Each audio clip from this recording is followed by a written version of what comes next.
ढकलू नका आम्हाला सर. ओपन मध्ये चालू सर सट्टा इथे बाजूला. छत्रपती शिवाजी महाराजांचा अपमान होतोय.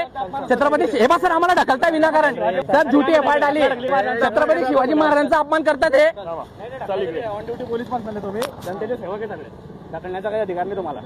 जनतेला बोलण्याचा अधिकार बिलकुल बोलू देत नाही सर. हे बघा आम्हाला मारताय ढकलताय. हातात घेताय.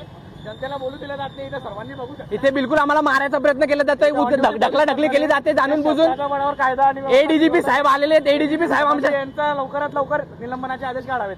एडीजीपी साहेब इथे आलेले आहेत. व्हिडिओ काढण्यापासून बंदी केली जाते. आम्हाला धक्काबुक्की केली जाते प्रशासनातर्फे. इथे साहेबांना साधे प्रश्न सांगतोय की छत्रपती शिवाजी महाराजांचा कसा अपमान केला जातोय.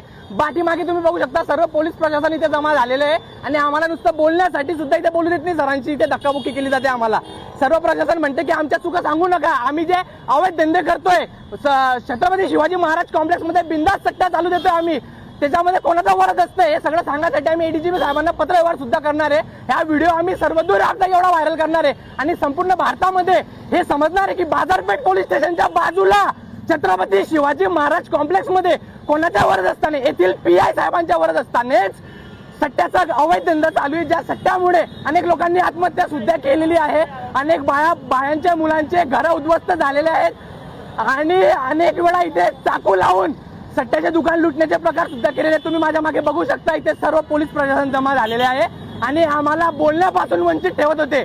सकल हिंदू समाजातर्फे सर्व भारतीयांतर्फे ही आम्ही प्रशासनाला विनंती करतोय की लवकरात लवकर भुसावळमध्ये चालणारा अवैध सट्ट्याचा व्यापार, छत्रपती शिवाजी महाराजांचा अपमान हा जो पीआय राहुल वाघ यांच्यातर्फे केला जातोय तो बंद केला पाहिजे. अन्यथा यांच्या बळजबरीची मागणी आम्ही करतोय आणि जर यांच्याकडनं अवैध धंदे बंद होत असतील तर यांनी सरळ खुर्च्या खाली कराव्या आणि सामान्य जनतेला जो त्रास देणं लावला यांनी, जनतेला जे पीडित करतात, पीडितांच्या गोष्टी न ऐकता हे सर्व बंद करायचं. या विरुद्ध अनेक आंदोलन होतील आणि आम्ही रस्त्यावर बसून आमरण उपोषण सुद्धा करणार आहेत. लवकरात लवकर हा सट्टा गुटखा जर इथला बंद नाही झाला तर आम्ही यांच्या बडतर्फीची मागणी सुद्धा आता एडीजीपी साहेबांकडे जाऊन करणार आहोत.